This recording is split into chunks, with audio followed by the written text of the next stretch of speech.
Bonjour à tous, bienvenue, vous êtes dans le Delta Sport lundi 15 décembre aujourd'hui. On est ici à l'USG Pétanque au Boulodrome de Gravelines. Donc on fête Noël avec les licenciés de l'USG Pétanque. On reviendra d'ailleurs sur l'association avec son président tout à l'heure dans l'émission, Gérard Kéan. D'ailleurs pour connaître l'ensemble du contenu du Delta Sport aujourd'hui, voici le sommaire en images maintenant. Ce soir, on fait la part belle au sport féminin. On débutera par du rugby parce que oui, il y a du rugby féminin à Gravelines. On s'en est rendu compte le temps d'une journée de championnat. Autre temps fort du sport féminin, le foot et la Coupe de France. Gravelines recevait Lillers avec dans la tête l'idée de créer la surprise. Gravelines Natation de son côté fêtait Noël avant l'heure. C'était vendredi soir à Sportica. L'occasion pour le club de communier une dernière fois ensemble en cette fin d'année. Et puis vous verrez également le résultat de Gravelines en handball pour leur dernier match de la saison. L'USG recevait le dernier Saint-Maur. Enfin, on terminera par du basket. Le BCM au plus mal en ce moment. Les Maritimes ont enchaîné une troisième défaite de suite, cette fois sur le parquet de l'Asvel. Alors on commence nous cette émission par du sport féminin, on va vous parler de rugby. Vous le savez sûrement, le RCM a créé cette année une équipe féminine qui rafle tout sur son passage pour l'instant dans la plus petite division forcément parce qu'elle débute. C'était d'ailleurs à elle d'organiser la journée de championnat ce week-end. Cédric Alloa y était, reportage. C'est les filles du rugby. Ouais, on est des filles. Ouais, on est des filles. On va se prendre des coups, mais ça on s'en fout. Ouh!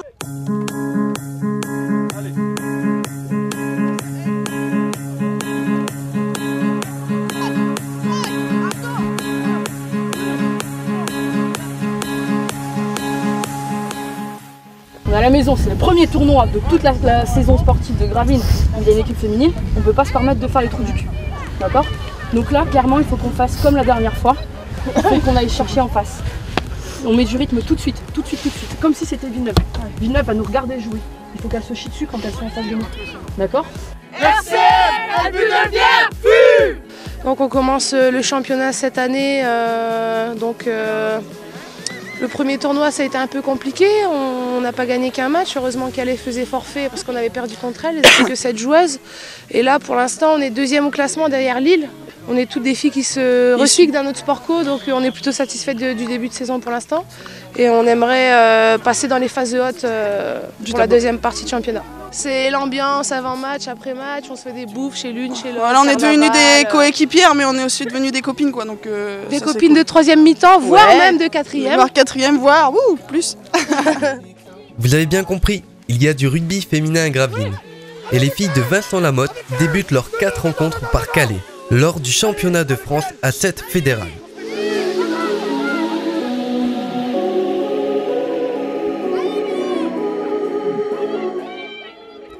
Très vite, les filles trouvent leur marque et restent en contact avec Calais. Un essai partout à la mi-temps. C'est bien, il y a de l'envie. Maintenant, il faut concrétiser les filles. Attention à vos passes. Vous avez beaucoup d'erreurs là. Hein. Beaucoup de fautes de main. Des en avant qui tombent au sol. Il aurait fallu aplatir. À la reprise, sur les conseils du coach, elles trouvent leur automatisme et marquent 2 nouveaux essais. Score final, 17-12.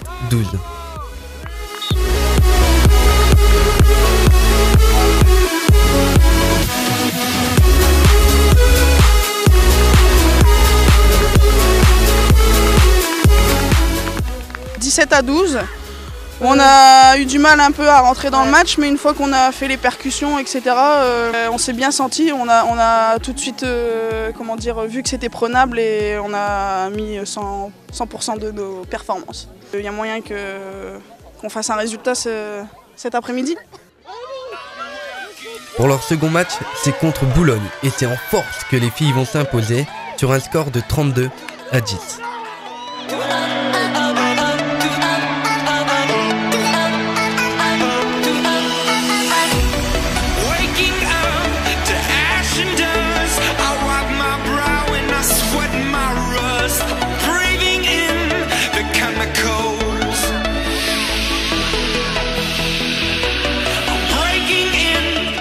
Je pense qu'on a fait un bon match, on a essayé de faire tourner l'équipe, de faire rentrer un peu tout le monde. Donc on a pris du plaisir. Maintenant, quoi dire, on va continuer sur notre lancée et puis... En espérant surtout gagner Villeneuve. Ouais, c'est l'objectif, mais bon. Le match le plus important. pour nous. Ouais, pour nous, ouais. Béthune, elles sont juste en dessous de nous. Si on perd ce match, elles passent au-dessus de nous, elles gagnent la 2e place et nous on est en 3e, c'est mort. On a tout le temps gagné contre Béthune, il est hors de question qu'on perde contre elles. D'accord? Le ton est donné pour la 3e rencontre. Béthune 3e à 2 points de Gravelines. Les filles du RCM avaient à cœur de les mettre à distance au classement général.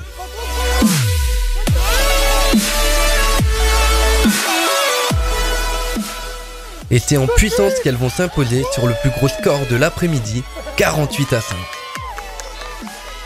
Non, c'est bien, celui-là c'est le match à gagner, celui-là on va le gagner. Ouais, on espère, on aimerait bien.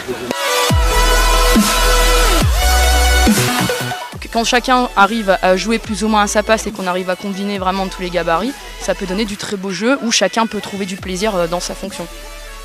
Il nous fallait une victoire pour nous préserver la 2e place, donc c'est fait. Maintenant, le tournoi n'est pas gagné, il faut aller chercher Villeneuve. Donc objectif, gagner le tournoi, on est chez nous et il faut qu'on le fasse. À chaque fois, il faut un plaquage loupé, un essai avec Villeneuve. C'est pas compliqué, un plaquage loupé, un essai. Il faut bien rester en ligne, qu'on se parle, parce que s'il y a quelqu'un qui l'arrête, il y en a une qui va aller dans le ruck, il ne faut pas qu'on aille se consumer dans les rucks. Il faut qu'on reste parce que derrière, elles sont placées et elles vont alimenter, elles alimentent. Villeneuve qui va vite rentrer dans le match, mais les filles ne vont pas baisser les bras et disputer leur plus dure rencontre.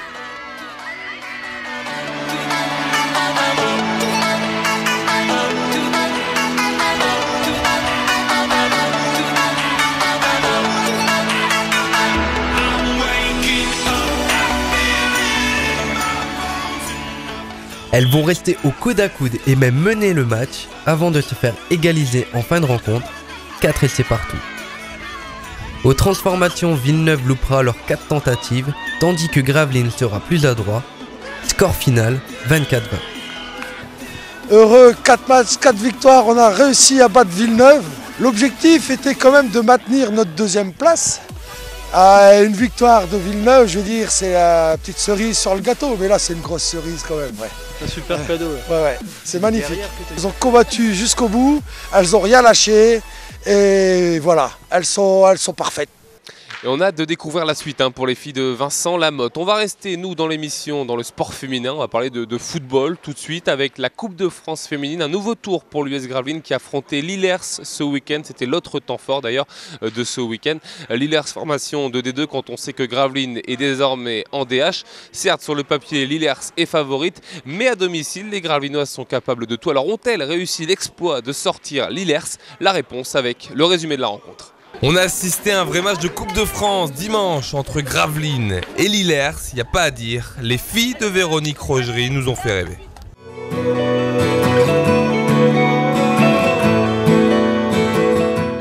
On voulait gagner presque au hold-up. On n'a pas du tout gagné au hold-up parce qu'on a bien joué, on a mieux joué qu'eux dans l'ensemble. Et Dieu sait que c'est compliqué en foot féminin de créer la surprise en Coupe de France. Pourtant, les Gravelinoises ont pris le contrôle du jeu en première période et c'est tout logiquement qu'elles ont été récompensées. 30e minute de jeu, Morgane Sailly centre pour Hélène Cuvelier, 1-0 et début du show Cuvelier dans cette rencontre.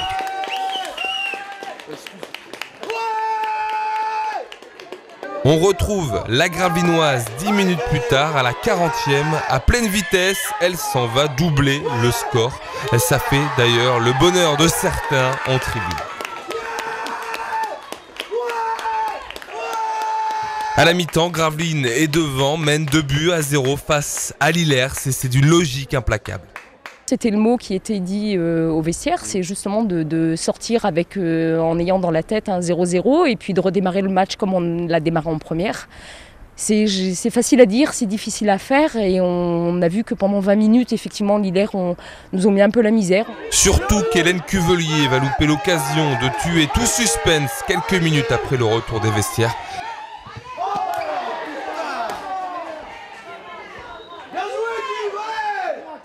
Et derrière, Gravelines va donc souffrir. Pendant 20 minutes, on va voir qu'une DH affronte une division de au stade des Huttes. Et c'est tout logiquement que Lillers va réduire l'écart.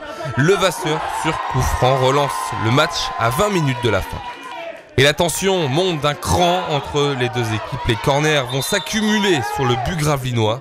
Et à la 72e minute, ce qui devait arriver arriva. Papin vient égaliser, 2 buts partout. Il reste 18 minutes de jeu dans la rencontre.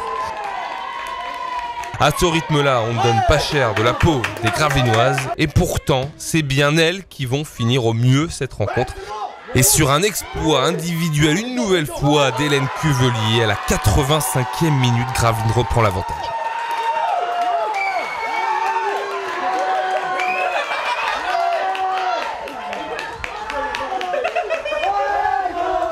Cerise sur le gâteau, les filles de Véronique Rogerie vont assurer leur qualification dans les arrêts de jeu sans pour autant avoir tremblé avant. Et c'est bien sûr l'inévitable Hélène Cuvelier, encore une fois, qui signe son 4e but dans la partie et envoie son équipe en 32e de finale.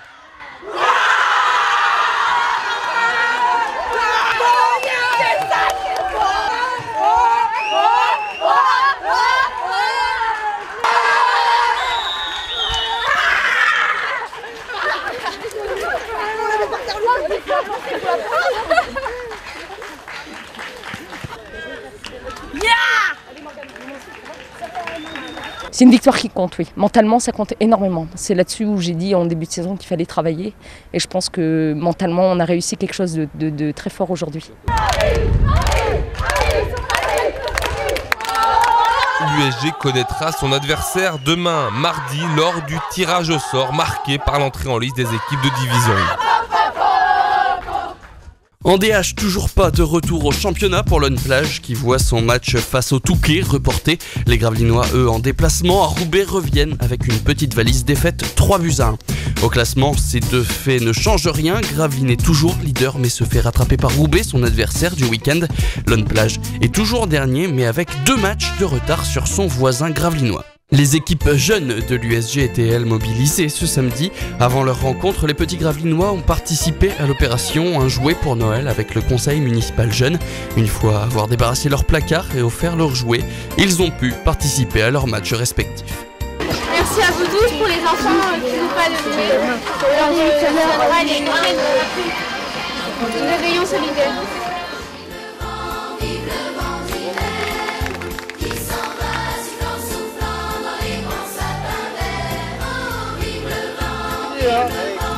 Au match, les gars.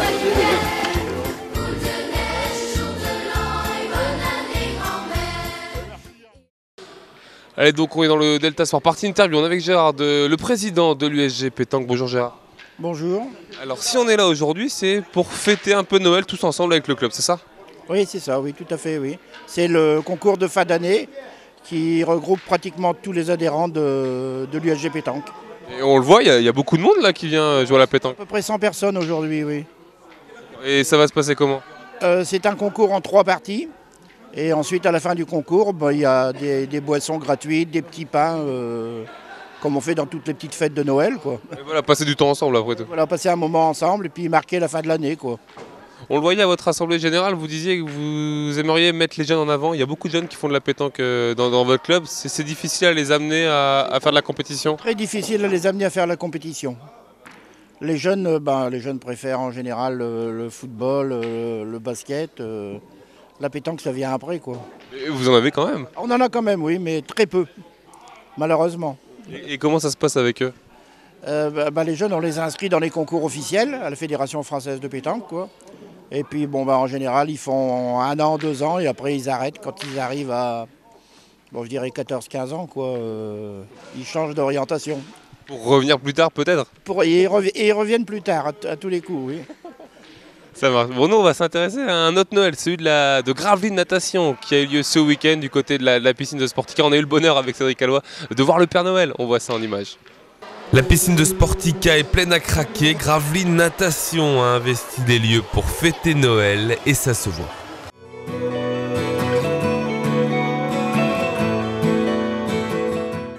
Vu l'engouement, le club a été dans l'obligation de délocaliser sa fête de Noël à Sportica. C'est mieux Sportica parce que on accueille aujourd'hui 174 nageurs. Donc c'est vrai qu'à la piscine municipale ça aurait été compliqué. Accompagnés par leurs parents, ça fait donc du monde. Chacun est venu conclure son année par une dernière course. On peut faire ce qu'on veut, la nage, du crawl ou du dos. Certains sont d'ailleurs concentrés pour donner le meilleur d'eux-mêmes.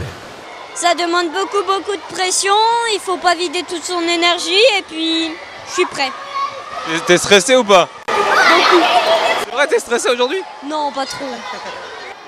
Les nageuses de la natation synchronisée se préparent, répètent une dernière fois. Dans quelques minutes, elles dévoileront leur ballet de Noël. On a préparé 4 ballets, donc avec des niveaux loisirs et compétition. C'est histoire de marquer l'événement et montrer un petit peu que voilà, la synchro existe et que pourquoi pas donner envie à d'autres petites filles de venir s'inscrire. 19h30, en clou du spectacle, Virginie et ses partenaires rentrent.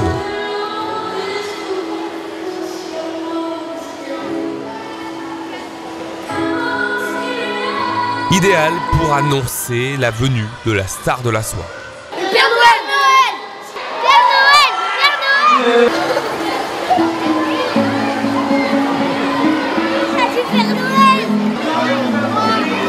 Le Père Noël remettra à chacun un petit cadeau. Et qu'est-ce qu'on dit? Joyeux Noël! Allez, direction le handball maintenant dans le Delta Sport et l'espace Frédéric Petit. 3e match à domicile de suite pour les Gravelinois qui affrontaient le dernier Saint-Maur. Autant dire que la victoire était à portée de bras pour les hommes de David Darras. Alors, ont-ils gagné face à Saint-Maur? La réponse avec Michel Vière sur des images de Bernard Duda. L'USG s'est fait peur samedi soir face à la Lanterne Rouge Saint-Maur. Il faut qu'on continue, on n'a fait que des bons matchs jusque-là. C'est contre tout foot en l'air le dernier match et surtout, c'est pas ce qu'on veut. Restons concentrés, restons ensemble comme on l'est depuis des semaines. Pour les pupilles! Peut-être se sont-ils vus trop beaux face au dernier de la poule. En tout cas, c'est dans la difficulté que se sont imposés les joueurs de David Darras. Et pourtant, comme dit la chanson, tout avait si bien commencé. Appliqué et concentré, l'USG part sur de bonnes bases, 8-4 après 10 minutes de jeu. Alors que l'on semble se diriger vers une soirée pépère, le jeu gravelinois se dérègle et Saint-Maur commence à y croire. Les banlieusards parisiens reviennent dans les talons gravelinois. À la pause, tout est à faire ou plutôt à refaire, 18-17. Au retour des vestiaires, ce sont les visiteurs qui rentrent le plus vite dans le match. La fébrilité s'installe dans le camp nordiste où plus rien ne fonctionne. Les pertes de balles font suite aux erreurs défensives et Saint-Maur prend la poudre d'escampette. 24-28 et à 15 minutes du terme, on ne voit pas comment la bande de Grégory Pierre va s'en sortir. C'est à ce moment que la machine gravelinoise se dégrippe. L'attaque retrouve ses bras et la défense l'agressivité. Saint-Maur cale au plus mauvais des moments dans le Money Time, 31 partout à 4 minutes du buzzer. Un jet de 7 mètres de Romain Brodeur se sonne le glas des espérances parisiennes. Score final 34-32, l'essentiel est fait, mais que ce fut dur. Avec cette 4e victoire, Gravelines passe les fêtes au chaud et s'installe à la 7e place du classement, toujours dominé par Amiens, avec Hasbrook en embuscade derrière les Picards. Basket maintenant dans le Delta Sport. Vendredi soir, vous l'avez peut-être suivi en direct sur Delta FM, le BCM s'est lourdement incliné sur le parquet de l'Asvel à l'Astrobal. Retour en image sur cette 3e défaite de suite pour les hommes de Christian Mochot. Commentaire, Michel Viard. Pour la 3e fois de suite, le BCM vient de mordre la poussière. Jamais les Gravelinois ne sont parvenus à stopper les ardeurs villeurbanaises. Mais c'est surtout l'adresse qui a pêché pour les partenaires d'Andrew Albici. 32% de réussite, trop peu pour faire bonne figure à l'Astrobal. Le premier quart-temps montre que le BCM n'est pas dans un grand jour. Le second le confirme. La preuve est démontrée par les 19 points de retard à la pause qui ne laissent augurer rien de bon. 43-24. Le temps de jeu, l'implication et l'adresse famélique du trio US McKinney-Jones-Collins-Roberts.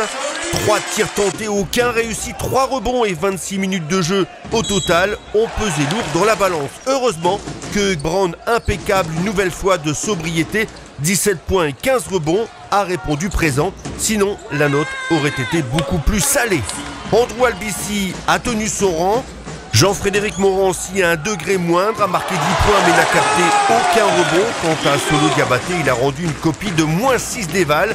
Dernier indice de la pauvreté et de la bérésina du collectif gravinois samedi soir, À 5 minutes du terme, le passif était de -25. L'Asvel a fait tourner et l'écart s'est stabilisé. Score final 79-56.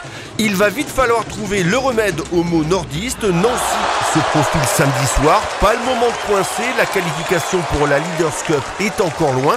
D'autant que les échéances qui arrivent sont énormes. Nancy donc, mais aussi Le Mans, Dijon, Châlons et Strasbourg. Il faut vite retrouver la cohésion du début de saison. Sinon, la Leaders Cup, c'est à la télé que ça va se passer. Petit tour d'horizon pour les autres clubs gravelinois. Le GBF s'est imposé à domicile, presque 20 points d'avance sur Deville et Rouen au buzzer final qui permet aux filles de Stéphane Dupas de truster la 4e place. Par contre, le BCM-GG s'incline chez eux face à Ozoir, une défaite pour les 5e de la N3 masculine qui équilibre leur bilan avec 6 victoires et 6 défaites. Voilà, c'est là-dessus que se referme le Delta Sport pour aujourd'hui. On se retrouve pour la dernière de l'année. Ce sera la semaine prochaine, donc dernier numéro. Avant ça, jeudi, vous avez rendez-vous avec le Delta Sport agenda de Michel Viard pour tout connaître du week-end de sport qui vous attendra. D'ici là, passez une excellente soirée. Salut à tous. Libéré, délivré, je ne mentirai plus jamais.